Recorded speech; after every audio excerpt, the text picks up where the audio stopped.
नमस्कार साथियों, एक बार पुनः आप सभी का हार्दिक स्वागत है, अभिनंदन है। दोस्तों, मैं उम्मीद करता हूँ शायद आपकी पढ़ाई अच्छी चल रही होगी। और दोस्तों, हम अब तक जो पढ़ चुके हैं वो संविधान के भाग 5 में राष्ट्रपति महोदय पर हम चर्चा कर रहे हैं। राष्ट्रपति महोदय से संबंधित जो निर्वाचन से संबंधित प्रावधान है, राष्ट्रपति महोदय की जो शक्तियाँ हैं, इन सब के बारे में हम विशद रूप से विवेचन कर चुके हैं, हम चर्चा कर चुके हैं। आज जो हमारा प्रमुख प्रतिपाद्य विषय है वह है जितने भी हमारे यहाँ पे राष्ट्रपति महोदय हुए हैं उन सबको एक एक करके आज हम पढ़ेंगे। हमारे देश के जो पहले राष्ट्रपति महोदय बने वो कौन बने थे भाई? डॉक्टर राजेंद्र प्रसाद जी। हम सभी जानते हैं डॉक्टर राजेंद्र प्रसाद जी हमारे देश के पहले राष्ट्रपति बने थे। तो पहली लाइन तो यही आ गई कि भारत के प्रथम राष्ट्रपति कौन बने। तो हमारे देश के पहले राष्ट्रपति कौन बने थे? डॉक्टर राजेंद्र प्रसाद जी। इसके साथ में ही ये एकमात्र ऐसे राष्ट्रपति हैं जिन्होंने 2 बार राष्ट्रपति के रूप में अपने कृत्यों का निर्वहन किया है, अर्थात और कोई भी व्यक्ति ऐसे नहीं है जो 2 बार राष्ट्रपति बने हैं।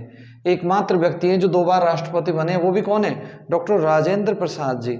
अच्छा, ये जो थे ये बिहार से थे। बिहार में कोई जिला है सिवान, ठीक है, ये वहां से संबंधित थे। बिहार जिले के सिवान जिले के जीरादेई कोई स्थान से संबंधित हैं। तो आप तो केवल बिहार ही याद रख लीजिए कि डॉक्टर राजेंद्र प्रसाद जी का जो संबंध था वो किस राज्य से था भाई? बिहार राज्य से था। इनको हम राजेंद्र बाबू भी कहते हैं यदि उपनामों की बात करें तो, ठीक है। देश रत्न भी कहते हैं, तो ये इनके उपनाम हैं। राजेंद्र बाबू भी कहते हैं और देश रत्न भी कहते हैं। आज हम जितने भी राष्ट्रपति महोदय हैं इन सबको हम क्रमशः पढ़ने वाले हैं। हमारे देश के जो पहले राष्ट्रपति बने वो कौन बने? डॉक्टर राजेंद्र प्रसाद जी। किस राज्य से थे? बिहार से, ठीक है। ये सिवान और जीरादेई भले ही मत याद रखो आप, इनको हम राजेंद्र बाबू के नाम से भी जानते हैं और देश रत्न के भी नाम से जानते हैं, ठीक है। अगर इनके पदों की बात करें तो संविधान निर्मात्री सभा ने इनको, आप सभी जानते हैं संविधान निर्मात्री सभा जिसने हमारा संविधान बनाया था, जिसका चुनाव अप्रत्यक्ष रूप से आनुपातिक प्रतिनिधित्व की एकल संक्रमणीय मत पद्धति के तहत हुआ था। आपने पढ़ा होगा 389 उसमें टोटल मेंबर्स थे, ठीक है। तो वो संविधान निर्मात्री सभा की पहली बैठक 9 दिसंबर 1946 को हुई थी और इसमें अस्थायी अध्यक्ष चुने गए थे। ठीक 2 दिन बाद यानी कि 11 दिसंबर 1946 को जो संविधान निर्मात्री सभा की बैठक हुई थी इसमें स्थायी अध्यक्ष चुने गए और जो स्थायी अध्यक्ष बने थे वो कौन बने थे? डॉक्टर राजेंद्र प्रसाद ही बने थे। मैं आपको बता रहा हूँ राष्ट्रपति बनने से पहले इन्होंने कौन कौन से पदों को सुशोभित किया। तो संविधान निर्मात्री सभा के जो स्थायी अध्यक्ष थे वो भी कौन थे भाई? डॉक्टर राजेंद्र प्रसाद जी। पंडित जवाहरलाल नेहरू की जो अंतरिम सरकार थी इसमें इनको कृषि एवं खाद्य मंत्री के रूप में इन्होंने कार्यभार को संभाला। कृषि एवं खाद्य मंत्री, जो पंडित जवाहरलाल नेहरू जी की सरकार बनी थी उसमें इन्होंने कृषि एवं खाद्य मंत्री के पदभार को संभाला। अब इनको जो चुना था पहली बार इनको मनोनीत किया गया और पहली बार जिसने मनोनीत किया था वो कौन थी? संविधान निर्मात्री सभा। और संविधान निर्मात्री सभा ने इनको मनोनीत किया था 26 जनवरी 1950 को, ठीक है। संविधान निर्मात्री सभा ने जो इनको पहली बार मनोनीत किया वो 26 जनवरी 1950 को। अच्छा, आपने एक वर्ड सुना है गणतंत्र, रिपब्लिक। गणतंत्र क्या होता है? अगर किसी भी देश का राज्याध्यक्ष सीधे जनता के द्वारा नहीं चुना जाता है, मतलब वो कैसे चुना जाता हो? अप्रत्यक्ष रूप से, साथ ही उसका पद वंशानुगत नहीं हो, ठीक है, तो उसको हम फिर क्या कहेंगे? गणतंत्र कहेंगे। जैसे हमारे देश के राज्याध्यक्ष कौन है? हमारे देश के राज्याध्यक्ष राष्ट्रपति महोदय हैं। क्या उसे हमारे देश की जनता चुनती है? नहीं। हम पढ़ चुके हैं राष्ट्रपति की निर्वाचन प्रक्रिया अनुच्छेद 55 में। तो राष्ट्रपति को हम कैसे चुनते हैं? अप्रत्यक्ष रूप से। और क्या भारत के राष्ट्रपति महोदय का पद वंशानुगत है? तो नहीं, इसलिए भारत क्या है? गणतंत्र है। तो सवाल आता है भारत गणतंत्र कब बना? 26 जनवरी 1950, क्योंकि इसी दिन राष्ट्रपति महोदय डॉक्टर राजेंद्र प्रसाद जी का जो मनोनयन हुआ था वो किसके थ्रू हुआ था? संविधान निर्मात्री सभा। इसके बाद में निर्वाचक मंडल के द्वारा इनको मई 1952 में चुनते कौन है? आपको मैं पढ़ा चुका हूं राष्ट्रपति का निर्वाचक मंडल अनुच्छेद 54। संसद के निर्वाचित सदस्य, विधानसभाओं के निर्वाचित सदस्य, चाहे वो राज्य के हों चाहे वो केंद्र शासित प्रदेश की विधानसभाओं के हों। तो जो हमारी विधानसभाएं आई, जो हमारी संसद आई, जो जनता के द्वारा चुन के आई, वो 1952 में आई। तो फिर इनका जो निर्वाचन हुआ था, वो निर्वाचन कब हुआ था? मई 1952 में। ठीक है, तो हम कह सकते हैं एकमात्र व्यक्ति जो मनोनीत भी हैं और जो निर्वाचित भी हैं, ऐसे राष्ट्रपति के रूप में अगर कोई बंदे हैं तो वो बंदे कौन है भाई? डॉक्टर राजेंद्र प्रसाद। मैं उम्मीद करता हूँ शायद आपके समझ में आ गया होगा, क्योंकि हम जानते हैं मनोनयन जो हुआ है वो मनोनयन संविधान निर्मात्री सभा ने 26 जनवरी 1950 को किया। ठीक है, उसी को हमने अंतरिम संसद बना दिया था, संविधान निर्मात्री सभा को ही। फिर हमारे यहाँ पे जो विधानसभाएं और जो संसद के चुनाव हुए 1952 में हुए, और 1952 में जो इनका निर्वाचन हुआ था इसलिए निर्वाचित भी हो गए। तो एकमात्र राष्ट्रपति जो मनोनीत भी हैं साथ ही साथ वो निर्वाचित भी हैं, वो राष्ट्रपति कौन से हैं? डॉक्टर राजेंद्र प्रसाद। अच्छा, इनकी कुछ पुस्तकों के नाम याद करते हैं हम। इंडिया डिवाइडेड, ये एक पुस्तक है जो डॉक्टर राजेंद्र प्रसाद जी के द्वारा लिखी गई है। प्रमुख पुस्तकें मैं लिख रहा हूँ, 2-3 पुस्तकें हैं। तो इनकी एक पुस्तक का नाम है इंडिया डिवाइडेड, साथ में बापू के कदम, और इनकी एक पुस्तक है महात्मा गांधी एवं बिहार। तो देखो ये इनकी प्रमुख पुस्तकें हैं। एक पुस्तक हो गई इंडिया डिवाइडेड, एक पुस्तक हो गई बापू के कदम, और एक पुस्तक हो गई महात्मा गांधी एंड बिहार। ठीक है, अगर हम कार्यकाल की बात करें, टेन्योर की, तो राष्ट्रपतियों में जो सर्वाधिक कार्यकाल है, वो राष्ट्रपतियों में सर्वाधिक कार्यकाल किसका है भाई? तो वो सर्वाधिक कार्यकाल राष्ट्रपतियों में जिस बंदे का है उसे हम डॉक्टर राजेंद्र प्रसाद जी का है। ठीक है, तो मैं उम्मीद करता हूँ इनसे संबंधित एक बार फैक्ट मैं पुनः दोहरा देता हूँ, आपके समझ में आ गए होंगे। हमारे देश के पहले राष्ट्रपति कौन बने? डॉक्टर राजेंद्र प्रसाद। ये निर्वाचक भी हैं और ये मनोनीत भी है, ऐसे एकमात्र राष्ट्रपति हैं, क्योंकि इनका जो मनोनयन हुआ था वो पहली बार संविधान निर्मात्री सभा ने 26 जनवरी 1950 को किया था। साथ में इनका जो निर्वाचन हुआ था वो मई 1952 में हमारी जो संसद आ चुकी थी चुन करके जनता के द्वारा, उसके द्वारा फिर इनका निर्वाचन हुआ था। फिर हमने जाना राष्ट्रपतियों में सर्वाधिक कार्यकाल किसका है? डॉक्टर राजेंद्र प्रसाद जी का है। किस राज्य से थे? बिहार से थे।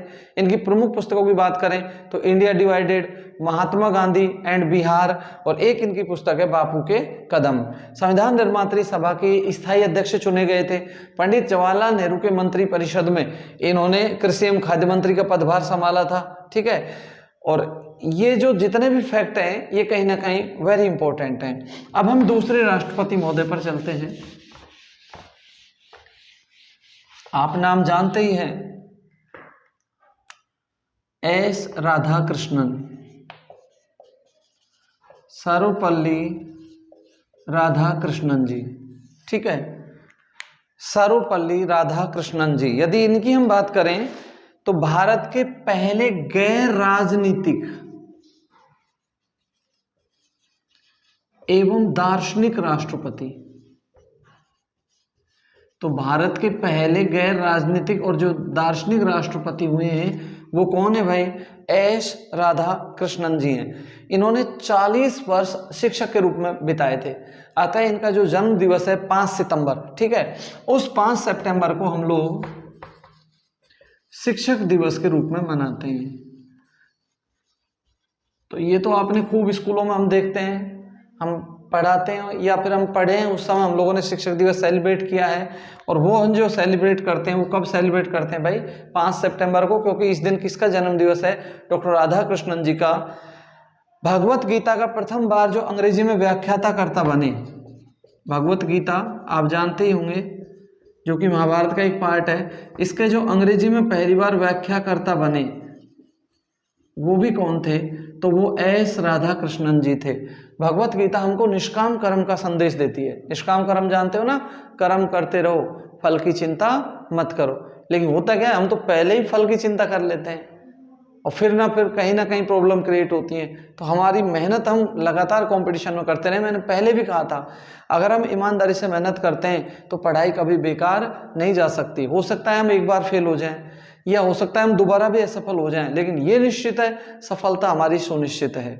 मंजिल मिल ही जाएगी भटकते ही सही, अरे गुमराह तो वो हैं जो घर से निकले ही नहीं। इसलिए हमें को हमेशा मस्त रहना चाहिए, व्यस्त रहना चाहिए, ठीक है ना। तो निष्काम कर्म करना चाहिए, कर्म की पहले ही हमको फल की चिंता नहीं करनी चाहिए, छोड़ दो अपने आप नियति पे, जैसा हम करेंगे वैसा हमको फल मिलेगा, ये पक्की बात है। तो भगवत गीता का अंग्रेजी में जो व्याख्या करता थे वो भी कौन थे, पहली बार डॉक्टर राधा कृष्णन जी। अच्छा, ये पहले उपराष्ट्रपति थे जो राष्ट्रपति बने, ये प्रथम उपराष्ट्रपति थे जो क्या बने भाई, राष्ट्रपति। आपको पता है पहले राष्ट्रपति कौन थे, डॉक्टर राजेंद्र प्रसाद जी, और इनके साथ जो पहली बार उपराष्ट्रपति बने वो कौन थे, एस राधा कृष्णन। तो डॉक्टर राजेंद्र प्रसाद जी भी 2 बार रहे थे और एस राधा कृष्णन भी 2 बार रहे थे, राइट। तो ये पहले उपराष्ट्रपति थे। उपराष्ट्रपति तो और भी हैं जिन पर हम आगे चर्चा करेंगे जो राष्ट्रपति बने, लेकिन प्रथम उपराष्ट्रपति जो राष्ट्रपति बने वो कौन थे भाई, एस राधा कृष्णन जी। अब हम बात करें इनको भारत रत्न, देखो नागरिक पुरस्कारों की मैं बात करता हूं। हमारे देश का जो सर्वोच्च सम्मान है उसको हम क्या कहते हैं भाई, नागरिक पुरस्कार कहते हैं। ये जो हमारे नागरिक पुरस्कार, जितने भी पुरस्कार दिए जाते हैं ये किस अनुच्छेद से दिए जाते हैं, तो ये अनुच्छेद है 18। उपाधियों का अंत भी अनुच्छेद 18 करता है, मौलिक अधिकारों में, लेकिन हम शिक्षा और सेना इसमें हम उपाधियां दे सकते हैं। तो भारत रत्न आदि जो दिए जाते हैं वो किस अनुच्छेद से दिए जाते हैं, 18 से। नागरिक पुरस्कारों की बात करें तो इनमें आता है भारत रत्न, इनमें आता है पद्म विभूषण, इनमें आता है पद्म भूषण और इनमें आता है पद्म श्री, ठीक है। अब हम भारत रत्न की बात कर रहे हैं, तो भारत रत्न जो स्टार्ट हुआ था वो कब हुआ था, 1954 में, और पहली बार ये 3 व्यक्तियों को दिया गया था। भारत रत्न जो 1954 में पहली बार दिया गया, ये कितने बंदों को दिया गया, 3 बंदों को। उनमें एक नाम था एस राधा कृष्णन जी, दूसरा नाम था सीवी रमन और तीसरा नाम था चक्रवर्ती राजगोपालाचारी। तो देखो, अच्छा इस बहाने से मुझे एक लाइन बतानी थी, लेकिन हम इस पर भी डिस्कस कर रहे हैं। भारत रत्न आदि किस अनुच्छेद में दिए जाते हैं, 18 में। भारत रत्न स्टार्ट कब हुआ भाई, 1954 में, और ये प्रथम बार कितने व्यक्तियों को दिया गया था, 3 व्यक्तियों को दिया गया था, एस राधा कृष्णन, सीवी रमन और राजगोपालाचारी। अब यहाँ ध्यान रखने की बात यह है, जो हमारे एस राधा कृष्णन जी ये राष्ट्रपति कब बने थे, 1962 से लेके 1967 तक, ठीक है। और इनको भारत रत्न कब दे दिया गया, 1954 में, अर्थात जब ये राष्ट्रपति नहीं बने थे उससे पहले ही इनको भारत रत्न दे दिया गया था। तो ध्यान रखना, ऐसे 3 राष्ट्रपति हैं जिनको भारत रत्न राष्ट्रपति बनने से पहले ही दे दिया गया। जहां तक मुझे याद आ रहा है अब तक भारत के 6 राष्ट्रपतियों को भारत रत्न मिल चुका है, लेकिन 3 राष्ट्रपति ऐसे हैं जो वो राष्ट्रपति बने थे उससे पहले ही उनको भारत रत्न दे दिया गया। तो उनमें पहले कौन से हैं, एस राधा कृष्णन, तीनों की मैं यहां चर्चा कर देता हूं। दूसरे जो हैं उनका नाम है डॉक्टर जाकिर हुसैन, और तीसरे जो हैं उनका नाम है हम सबके लिए आदर्श डॉक्टर एपीजे अब्दुल कलाम।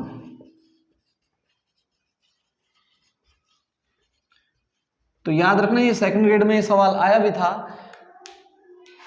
भारत रत्न जब राष्ट्रपति महोदय का पद सुशोभित नहीं किया था उससे पहले 3 व्यक्तियों को मिल चुका था। उनमें पहले कौन है, एस राधा कृष्णन, दूसरे कौन है, डॉक्टर जाकिर हुसैन, और तीसरे कौन है, डॉक्टर एपीजे अब्दुल कलाम, ठीक है। तो ये जो जितनी भी बातें थी एस राधा कृष्णन जी के बारे में वो मैंने आपको बता दी। इनको दार्शनिक राजा या दार्शनिक शासक के उपनाम से भी जाना जाता है। दार्शनिक राजा या दार्शनिक शासक, ये इनका उपनाम है। जैसे हमने देश रत्न और राजेंद्र बाबू जो कहा था वो डॉक्टर राजेंद्र प्रसाद जी को कहा था। तो ये जितने भी प्रावधान हैं एक बार आप पुनः सुन लीजिए। डॉक्टर सर्वपल्ली राधाकृष्णन, इनको दार्शनिक राजा या दार्शनिक शासक के उपनाम से जानते हैं। ये दूसरे राष्ट्रपति थे, भारत के प्रथम गैर राजनीतिक और दार्शनिक राष्ट्रपति थे। इनको भारत रत्न राष्ट्रपति बनने से पहले ही दे दिया गया था 1954 में, जबकि राष्ट्रपति 1962 में बने हैं। इसके अलावा चूंकि इन्होंने शिक्षक के रूप में मोस्टली समय अपने जीवन का बिताया था, लगभग 40 साल, इसलिए इनके जन्म दिवस को हम शिक्षक दिवस के रूप में हर 5 सितंबर को मनाते हैं। ठीक है, भगवत गीता का प्रथम बार अंग्रेजी में ये व्याख्याकर्ता बने, तो ये जितने भी प्रावधान थे वो किसके संबंध में भाई, एस राधा कृष्णन जी के संबंध में है। अब हम आते हैं हमारे देश के तीसरे राष्ट्रपति महोदय पर। आप नाम जानते ही होंगे, डॉक्टर जाकिर हुसैन। तीसरे राष्ट्रपति महोदय जो है उनका नाम क्या है, डॉक्टर जाकिर हुसैन। ठीक है, 1967 से 1969 तारीख अभी हम देखेंगे। भारत के प्रथम मुस्लिम राष्ट्रपति कौन थे, तो देखो भाई प्रथम मुस्लिम जो राष्ट्रपति बने वो कौन बने बोलिए, डॉक्टर जाकिर हुसैन। ठीक है, ये 1962 से 67 तक उपराष्ट्रपति रहे थे। 1962 से 67 तक क्या रहे थे ये, उपराष्ट्रपति। इन्होंने कौन से पदों को सुशोभित किया ये मैं आपको बताने वाला हूँ। इसके अलावा 1957 से 62 तक ये बिहार के राज्यपाल रहे थे। 1957 से 62 तक ये बिहार के राज्यपाल रहे। और इसके अलावा इन्होंने जो भारत रत्न प्राप्त किया वो 1963 में ही इनको भारत रत्न मिल गया था। अब आप देखिए, मैंने कहा ना 3 व्यक्ति ऐसे हैं जिनको राष्ट्रपति बनने से पहले ही भारत रत्न दे दिया गया। पहले तो हो गए डॉक्टर एस राधा कृष्णन जी, 1954 में मिल गया, जबकि 1962 में राष्ट्रपति बने। डॉक्टर जाकिर हुसैन जी को भारत रत्न 1963 में ही दे दिया गया, जबकि राष्ट्रपति कब बने थे, 1967 में। ठीक है, तो इनको भी राष्ट्रपति बनने से पहले ही भारत रत्न दे दिया गया था। इसके अलावा राष्ट्रपति जिन्होंने ना तो किसी प्रधानमंत्री की नियुक्ति की और ना ही किसी प्रधानमंत्री को शपथ दिलाई, ठीक है, वो अब तक के जो राष्ट्रपति हैं वो कौन हुए हैं, डॉक्टर जाकिर हुसैन। हमारे देश में 2 ही राष्ट्रपति महोदय ऐसे हैं जिनका निधन कार्यकाल 5 साल पूरा होने से पहले ही हो गया। ठीक है, 5 साल का पूरा कार्यकाल वो पूरा नहीं कर पाए, उससे पहले ही उनका निधन हो गया। उनमें से जो पहले राष्ट्रपति हैं वो कौन है, डॉक्टर जाकिर हुसैन। ठीक है, तो प्रथम राष्ट्रपति जिनका निधन पद पर रहते हुए हुआ वो कौन थे, डॉक्टर जाकिर हुसैन। अब मैंने कहा इनका निधन 1969 में हो गया, तो इनका जो निधन हुआ था वो 3 मई 1969 को हुआ था। इनका निधन कब हुआ था, 3 मई 1969। 1967 में ये पद पे आ गए और 3 मई 1969 में शपथ इनका निधन हो गया। अब मुझे बताइए कि राष्ट्रपति का पद रिक्त रह सकता है? नहीं। जब राष्ट्रपति महोदय जी का निधन हो गया तो ऐसी स्थिति में हमारे देश के उपराष्ट्रपति महोदय इस पद को संभालेंगे। और उस समय जो हमारे उपराष्ट्रपति महोदय थे वो थे वी गिरी। तो वी गिरी जी क्या थे, उपराष्ट्रपति महोदय। ठीक है, 1 मिनट। तो अब वी गिरी जी जो हैं ये उपराष्ट्रपति से क्या बन जाएंगे, कार्यवाहक राष्ट्रपति बन जाएंगे। तो अब एक और सवाल बन गया, भारत के प्रथम कार्यवाहक राष्ट्रपति। तो भारत के प्रथम कार्यवाहक राष्ट्रपति कौन बन जाएंगे, we Giri. We Giri ji इसलिए बने क्योंकि इनसे पहले जो राष्ट्रपति थे डॉक्टर जाकिर हुसैन जी, उनका क्या हो गया, निधन हो गया।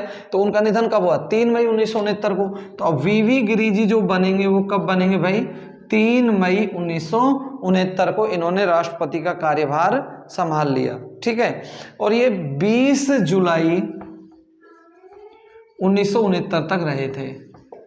आपको पता है राष्ट्रपति का पद हर हाल में 6 महीने में भर लिया जाएगा, जिसके हम पीछे चर्चा कर चुके हैं। तो इन्होंने इस समय ये उपराष्ट्रपति थे, ये कार्यवाहक राष्ट्रपति का कार्यभार को संभाले हुए थे। याद रखना, जब उपराष्ट्रपति महोदय कार्यवाहक राष्ट्रपति का पदभार को संभालते हैं तो उनको वही वेतन और भत्ते दे होते हैं जो राष्ट्रपति महोदय को दे होते हैं। ठीक है, तो ये 3 मई 1969 से 20 जुलाई 1969, 20 जुलाई 1969 को इन्होंने उपराष्ट्रपति के पद से त्यागपत्र दे दिया, रिजाइन कर दिया। और इन्होंने कहा मैं राष्ट्रपति का चुनाव लड़ूंगा। अब आपको पता है राष्ट्रपति महोदय जी का निधन हो गया तो कार्यवाहक राष्ट्रपति कौन बन गए, उपराष्ट्रपति जी। अब उपराष्ट्रपति जी ने भी रिजाइन कर दिया, तो ऐसी स्थिति में पदभार कौन संभालेंगे, हमारे देश के सुप्रीम कोर्ट के मुख्य न्यायाधीश। तो उस समय जो हमारे मुख्य न्यायाधीश थे वो थे मोहम्मद हिदायतुल्लाह जी। तो इन्होंने कार्यवाहक राष्ट्रपति के पदभार को संभाला और ये एकमात्र ऐसे मुख्य न्यायाधीश हैं जिन्होंने कार्यवाहक राष्ट्रपति के पदभार को संभाला है। एक बार दोबारा से देखिए भाई, हमारे राष्ट्रपति महोदय कौन है? डॉक्टर जाकिर हुसैन जी। डॉक्टर जाकिर हुसैन जी क्या हो गया? निधन। कब हो गया? 3 मई 1969 को। ऐसी स्थिति में हमारे देश के उपराष्ट्रपति महोदय पदभार को संभालेंगे। तो उपराष्ट्रपति महोदय कौन थे उस समय? वीवी गिरी। तो भारत के प्रथम कार्यवाहक राष्ट्रपति कौन हो गए? वीवी गिरी जी। पदभार कौन संभाला? 3 मई 1969 और 20 जुलाई 1969 को इन्होंने भी पद से अपना रिजाइन कर दिया कि मुझे राष्ट्रपति का चुनाव लड़ना है। ऐसी स्थिति में जब राष्ट्रपति भी नहीं है, उपराष्ट्रपति भी नहीं है, तो हमारे देश के सुप्रीम कोर्ट के मुख्य न्यायाधीश महोदय आ गए और उस समय जो मुख्य न्यायाधीश महोदय थे वो कौन थे? मोहम्मद हिदायतुल्लाह। तो ये दूसरे कार्यवाहक राष्ट्रपति बन जाएंगे। कौन से कार्यवाहक राष्ट्रपति हैं? दूसरे। लेकिन सुप्रीम कोर्ट के मुख्य न्यायाधीश जिन्होंने राष्ट्रपति के पदभार को संभाला वो तो ये एकमात्र ही हैं, मतलब अभी तक केवल एक ही हुए हैं। ठीक है, तो अब मुझे बताइए, ये जो अपने पद की शपथ लेंगे ये किस तारीख को लेंगे? 20 जुलाई 1969 को और 24 अगस्त 1969 को तो हमारे प्रॉपर राष्ट्रपति महोदय आ गए। ठीक है, तब इन्होंने अपने पदभार को छोड़ दिया और राष्ट्रपति महोदय ने अपने पदभार को संभाल लिया। तो आप देख चुके हैं यहाँ पर 2 कार्यवाहक राष्ट्रपति आ चुके हैं। प्रथम कार्यवाहक राष्ट्रपति वीवी गिरी जी 3 मई 1969 से 20 जुलाई 1969 को। ठीक है, दूसरे कार्यवाहक राष्ट्रपति मोहम्मद हिदायतुल्लाह जी 20 जुलाई 1969 से 24 अगस्त 1969 को। तो ये सवाल आया, दूसरे कार्यवाहक राष्ट्रपति कौन थे? मोहम्मद हिदायतुल्लाह जी। एकमात्र मुख्य न्यायाधीश जिन्होंने राष्ट्रपति के कार्यभार को संभाला, मोहम्मद हिदायतुल्लाह जी। कार्यवाहक राष्ट्रपतियों में अगर हम सबसे कम कार्यकाल की बात करें तो वो कार्यवाहक राष्ट्रपतियों में सबसे कम कार्यकाल किसका है? मोहम्मद हिदायतुल्लाह का। अच्छा, एक बात मैं जब डॉक्टर जाकिर हुसैन जी पढ़ा रहा था उस समय बताना भूल गया। अगर मैं राष्ट्रपतियों में कहता हूं, देखिए प्रॉपर राष्ट्रपति की बात हो रही है, राष्ट्रपतियों में सबसे कम कार्यकाल किसका है? तो वो डॉक्टर जाकिर हुसैन जी का है। राष्ट्रपतियों में सर्वाधिक कार्यकाल किसका है? तो डॉक्टर राजेंद्र प्रसाद जी का है। वो अब मैं कहता हूं कार्यवाहक राष्ट्रपति, तो अगर मैं कार्यवाहक राष्ट्रपति कहता हूं तो कार्यवाहक राष्ट्रपतियों में सबसे कम कार्यकाल किसका है? तो सबसे कम कार्यकाल किसका है भाई? मोहम्मद हिदायतुल्लाह जी का। और ज्यादा कार्यवाहक में आएगा वो अभी हम थोड़ी देर में चर्चा करेंगे। ठीक है, भारतीय गणतंत्र के वो कौन से राष्ट्रपति थे जो भारतीय धर्मनिरपेक्षता को सदा सर्वधर्म समभाव कहते थे? अच्छा सवाल है। तो वो राष्ट्रपति कौन थे? डॉक्टर जाकिर हुसैन। भारतीय धर्मनिरपेक्षता को सदा सर्वधर्म समभाव कहते थे, वो कौन थे? डॉक्टर जाकिर हुसैन जी। और याद रखना, इन्हीं के समय में पहली बार कोई राष्ट्रपति के चुनाव में महिला प्रत्याशी के रूप में आई थी और उनका नाम था मनोहर होलकर। तो पहली बार किसी महिला ने अगर चुनाव लड़ा तो वो मनोहर होलकर थी राष्ट्रपति के चुनाव में। और वो किसके समय में लड़ी थी? डॉक्टर जाकिर हुसैन जी के। डॉक्टर जाकिर हुसैन जी भी चुनाव लड़ रहे थे और मनोहर होलकर भी चुनाव लड़ रही थी। मनोहर होलकर हार गई और डॉक्टर जाकिर हुसैन जी जीत गए। तो ये डॉक्टर जाकिर हुसैन जी से संबंधित प्रावधान है। मोस्टली आपको याद रखना है, प्रथम राष्ट्रपति जिनका निधन पद पर रहते हुए हो गया डॉक्टर जाकिर हुसैन जी। भारतीय गणतंत्र के वो कौन से व्यक्ति थे जो सदा धर्मनिरपेक्षता को सर्वधर्म समभाव कहते थे? वो भी कौन थे? डॉक्टर जाकिर हुसैन जी। ये मुख्य बातें हैं आपको याद रखनी है। इनका निधन हो गया, कार्यवाहक राष्ट्रपति कौन बन गए? वीवी गिरी जी। वीवी गिरी जी ने भी त्यागपत्र दे दिया, कार्यवाहक राष्ट्रपति कौन बन गए? मोहम्मद हिदायतुल्लाह जी। और राष्ट्रपतियों में अगर सबसे कम कार्यकाल है तो वो किसका है? डॉक्टर जाकिर हुसैन जी का ही है। अब हम आते हैं भाई हमारे चौथे राष्ट्रपति महोदय पर, वी गिरी। 1969 से 1974। ठीक है, तो ये अगर क्रम की बात करें तो कौन से क्रम के राष्ट्रपति बने? व्यक्तियों में तो ये चौथे हैं लेकिन क्रम में ये 5वें हैं। एकमात्र राष्ट्रपति जिन्होंने कार्यवाहक राष्ट्रपति के पदभार को संभाला, उपराष्ट्रपति के पदभार को संभाला। देखो सबसे पहले तो ये उपराष्ट्रपति थे। जब डॉक्टर जाकिर हुसैन जी का निधन हो गया तो क्या बन गए? कार्यवाहक राष्ट्रपति। और उस समय जब ये कार्यवाहक राष्ट्रपति थे तो इन्होंने राष्ट्रपति के चुनाव में पार्टिसिपेट करने के लिए त्यागपत्र दे दिया। बाद में चुनाव लड़ा और ये जीत भी गए, इसलिए ये क्या बन गए? राष्ट्रपति बन गए। तो तीनों बातें कहीं ना कहीं लिंक मारती हैं। ठीक है, राष्ट्रपति एकमात्र व्यक्ति जिन्होंने कार्यवाहक राष्ट्रपति का पदभार संभाला, राष्ट्रपति का पदभार संभाला और साथ ही साथ इन्होंने उपराष्ट्रपति का पदभार भी संभाला। एकमात्र राष्ट्रपति जो द्वितीय पसंद के मतों के आधार पर चुने गए। इस पर जब हमने राष्ट्रपति की निर्वाचन प्रक्रिया पढ़ी थी उस समय मैंने आपको द्वितीय पसंद बताया था, ठीक है। तो वीवी एकमात्र राष्ट्रपति जो द्वितीय पसंद के मतों के आधार पर चुने गए वो भी कौन है भाई? वीवी गिरि जी। एकमात्र राष्ट्रपति जो उपराष्ट्रपति के पद से त्यागपत्र देकर के राष्ट्रपति बने वो भी कौन है? वीवी गिरि जी, वराहगिरि, वेंकटगिरि, ठीक है। अगर हम बात करें तो ये 3 बार राज्यपाल रहे थे।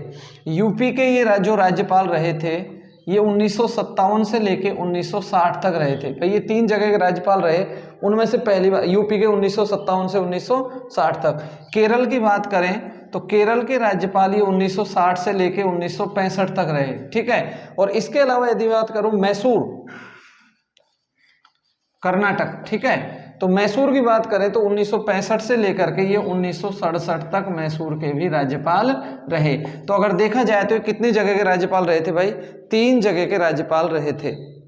और हमारे देश ने जो पहला परमाणु परीक्षण किया था 18 मई 1974 को, और उसको हमने नाम दिया था इस्माइल बुद्धा। उस समय हमारे जो देश के राष्ट्रपति महोदय थे वो भी कौन थे भाई? वी गिरि जी, ठीक है। अच्छा, कुछ समय के लिए ट्रेड यूनियन आंदोलन जो होते हैं उससे भी जुड़े हुए थे, तो याद रखना ये वी गिरि जी से संबंधित प्रावधान है। मुख्य बातें, चौथे राष्ट्रपति थे, इन्होंने राष्ट्रपति के चुनाव में पार्टिसिपेट करने के लिए उपराष्ट्रपति पद से त्यागपत्र दिया। एकमात्र राष्ट्रपति हैं जिन्होंने उपराष्ट्रपति, कार्यवाहक राष्ट्रपति और राष्ट्रपति के पदभार को संभाला। द्वितीय पसंद के मतों के आधार पर चुने जाने वाले भी एकमात्र राष्ट्रपति हैं। हमारे देश ने जो पहला परमाणु परीक्षण किया था वो 18 मई 1974 को किया था, उसको हमने इस्माइल बुद्धा नाम दिया था। और उस समय राष्ट्रपति कौन थे? वी गिरि जी ही थे। इसके अलावा इस समय प्रधानमंत्री पूछे ना परमाणु परीक्षण किए थे तो श्रीमती इंदिरा गांधी जी थी। तो ये मुख्य प्रावधान मैंने आपको बता दिए। अब हम बात करते हैं भाई 5वें राष्ट्रपति फखरुद्दीन अली अहमद।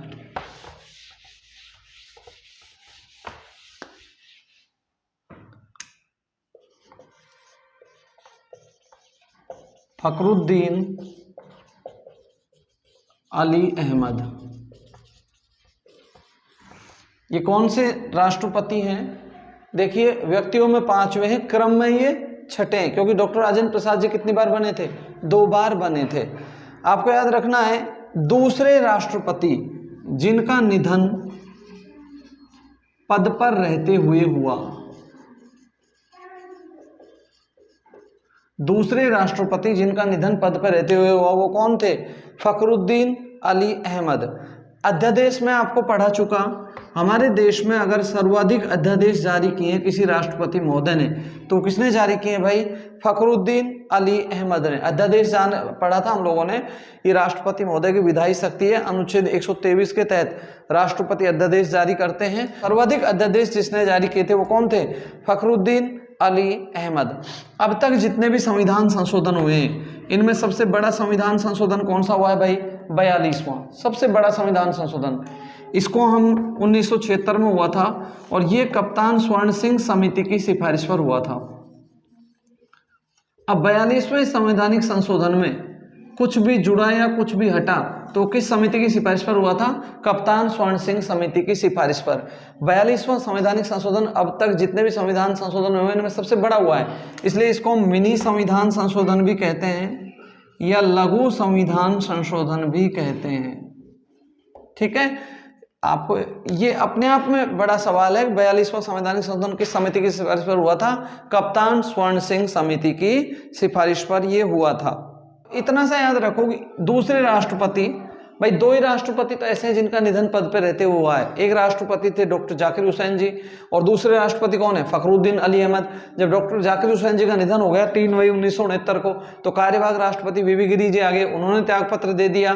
तो 20 जुलाई 1969 को कार्यवाहक राष्ट्रपति देश के सुप्रीम कोर्ट के मुख्य न्यायाधीश महोदय मोहम्मद हिदायतुल्लाह जी आ गए, ठीक है, जो बाद में उपराष्ट्रपति भी बने और इतना बने निर्विरोध निर्वाचित हुए।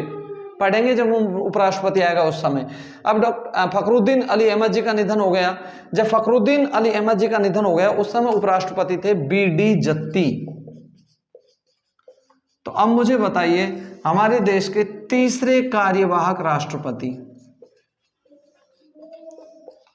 मैं बार बार बोल रहा हूं, पहले कार्यवाहक राष्ट्रपति कौन बने थे? तो पहले कार्यवाहक राष्ट्रपति वीवी गिरी जी बने थे। दूसरे कार्यवाहक राष्ट्रपति जो बने थे वो मोहम्मद हिदायतुल्लाह जी बने थे। वीवी गिरी जी जो बने 3 मई 1969 से 20 जुलाई 1969 को बने। मोहम्मद हिदायतुल्लाह जी 20 जुलाई 1969 से 24 अगस्त 1969 को बने। ये बीडी जत्ती जी, फखरुद्दीन अली अहमद जी का निधन हुआ था 11 फरवरी 1977 को। ठीक है, तो आपसे कोई पूछे तीसरे कार्यवाहक राष्ट्रपति जो बने बीडी जत्ती जी, वो कब बने थे? 11 फरवरी 1977, और ये रहे थे 25 जुलाई 1977 तक। तो मैं अगर कहता हूं कार्यवाहक राष्ट्रपतियों में, मैंने बोला कार्यवाहक राष्ट्रपतियों में अगर सर्वाधिक कार्यकाल है तो वो किसका कार्यकाल है भाई? बीडी जत्ती जी का।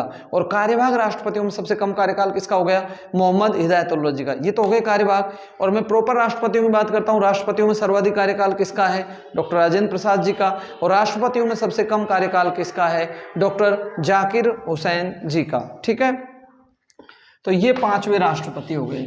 अब हम छठे राष्ट्रपति पे आते हैं, उनका नाम है नीलम संजीव रेड्डी। आज इतना ही पढ़ेंगे, इसको पढ़ के फिर हम नीलम संजीव रेड्डी।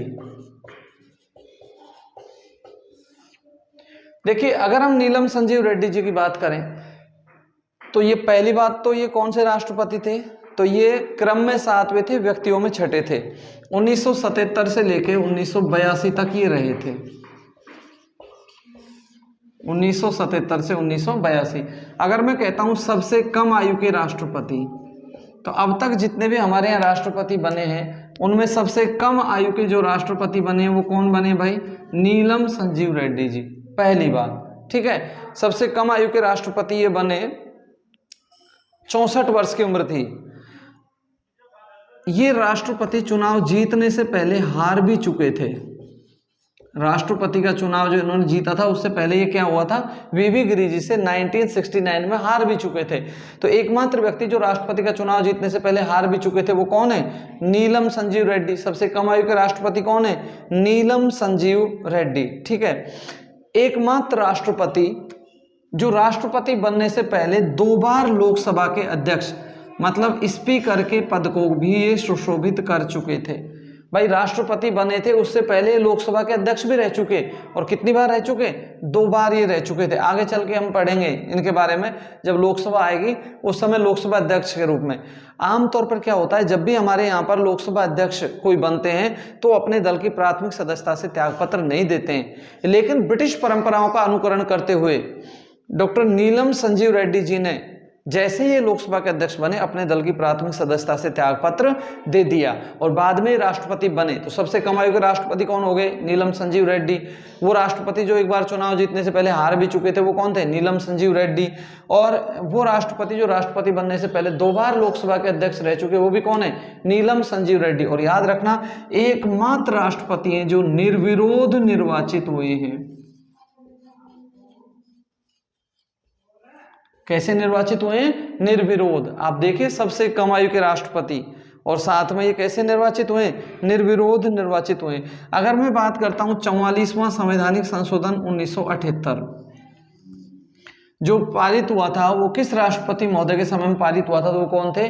नीलम संजीव रेड्डी। आपने पढ़ा होगा, आंतरिक अशांति शब्द को हटा करके हमने इसकी जगह सशस्त्र विद्रोह शब्द जोड़ दिया। ठीक है, संपत्ति के अधिकार को हमने 19(1)(6) और अनुच्छेद 31 में से हटाकर अनुच्छेद 300 में जोड़ दिया और वो मूल अधिकारों की श्रेणी में से हटा दिया गया। और वर्तमान में संपत्ति का अधिकार कानूनी या विधिक अधिकार है। उस समय राष्ट्रपति कौन थे? नीलम संजीव रेड्डी जी ही थे। भारतीय संविधान सभा के सदस्य भी थे। जो संविधान निर्मात्री सभा थी, कॉन्स्टिट्यूएंट असेंबली, उसके ये सदस्य भी थे। तो एक बार पुनः इनके प्रावधान सुन लीजिए। नीलम संजीव रेड्डी जी 1977 में राष्ट्रपति बने, 1982 तक रहे, भारतीय संविधान सभा के सदस्य रहे थे। ठीक है, ये 2 बार लोकसभा के अध्यक्ष भी रहे थे, निर्विरोध निर्वाचित राष्ट्रपति हैं, सबसे कम आयु के राष्ट्रपति हैं, राष्ट्रपति का चुनाव जीतने से पहले हार भी चुके थे, एकमात्र राष्ट्रपति जो 2 बार स्पीकर रहे, और 44वां संवैधानिक संशोधन इन्हीं के समय में पारित हुआ था। ये आंध्र प्रदेश के सीएम भी रहे थे। आंध्र प्रदेश के ये 2 बार सीएम रहे थे, तो पहली बार रहे थे 1956 से लेके 1960 तक, ठीक है, पहली बार 1956 से लेके 1960 तक, और दोबारा से ये 1962 से लेके 1964 तक। तो ये आंध्र प्रदेश के मुख्यमंत्री भी रहे थे। तो मैं उम्मीद करता हूँ नीलम संजीव रेड्डी जी से संबंधित प्रावधान आपके अच्छे से समझ में आ गए होंगे। और दोस्तों बाकी की बातें हम कल करेंगे, लेकिन ध्यान रखना अपनी पढ़ाई को हमको किसी भी हाल में कमज़ोर नहीं करना है। और एक बात कहूँगा दोस्तों, जब भी पढ़ने को मन नहीं करता ना, चूँकि हम मोस्टली बहुसंख्यक जो परिवार हैं जो मेरे YouTube चैनल पे आते हैं देखते हैं, वो किसानों के बच्चे हैं, ठीक है, अधिकतर मैं जानता हूँ। और आप देखते हैं किसान क्या होता है, किस तरीके से विषम परिस्थितियों में हमारे बच्चे को हम पढ़ाते हैं। तो जब भी पढ़ने का मन नहीं करे ना, हमारे जो सच के जो भगवान होते हैं माँ बाप, उनकी एक छवि देख लिया करो कि मेरा पापा, मेरी मम्मी, मेरे बाप किस तरीके से धूप में काम कर रहा है, किस तरीके से पसीना रहे, किस उम्मीद में कि मेरा छोरा छोरी जयपुर पढ़ रहा है, अलवर पढ़ रहा है, या कहीं और पढ़ रहा है। तो दोस्तों उनका पसीना बेकार ना हो जाए, उनकी तपस्या कहीं बेकार ना हो जाए, और उसके लिए हमको मेहनत करनी है। जब हमारे पापा इतनी धूप में, कड़ी धूप में मेहनत कर सकते हैं, तो क्या हम इतने बेवकूफ़ हैं पंखे की हवा में बैठ के नहीं पढ़ सकते? अरे वो हमको सारी फैसिलिटीज़ प्रोवाइड करा रहे हैं। अगर उनके पास है तो 2 रुपये मांगते हैं तो आपको 4 रुपये प्रोवाइड कराते हैं। फिर उनके साथ क्यों ना इंसाफ़ी, फिर हम क्यों नहीं पढ़ें? तो मैं इसी उम्मीद के साथ में कि आप बहुत अच्छे से मेहनत कर रहे होंगे, अगले वीडियो में आपसे पुनः मिलेंगे। नमस्कार साथियों।